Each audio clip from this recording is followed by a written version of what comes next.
So what has the response been like to the Legal Accountability Project's work? From law schools, from judges, from the legal community? What's been your experience so far? Yeah, so the response from law schools overall, and I said I've been in touch with about 70, has overall been enormously positive. I typically speak with the clerkships director and the dean of career services, and lots of schools are very willing to work with us and ready to make changes. A handful of schools have caused us enormous difficulty.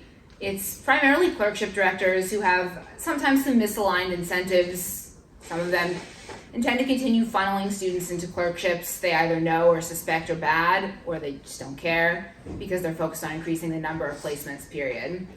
Heard things like, we don't need your project, we know about all the judges. We're blessed in this circuit to only work with good judges. All our students have a positive clerkship experience.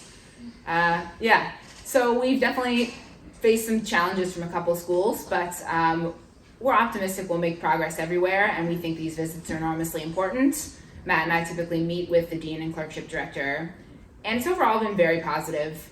The judiciary has offered a surprisingly positive response, much more so than I would have anticipated. There were a couple of periods when I did like a big podcast interview or something, and a handful of judges would reach out to me all at once wanting to talk about the project. And then I kind of reach out. I'm a Williams and WashU law alum, so I've been reaching out to a lot of alumni judges.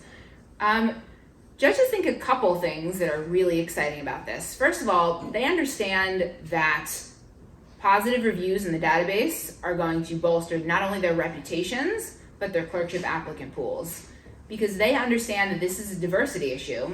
It's particularly historically marginalized groups, so women, non-white folks, LGBTQ folks, who might apply less broadly or not apply at all because they just don't have the information about which are the friendly judges to apply to and which ones they should avoid. So judges understand that this will help them.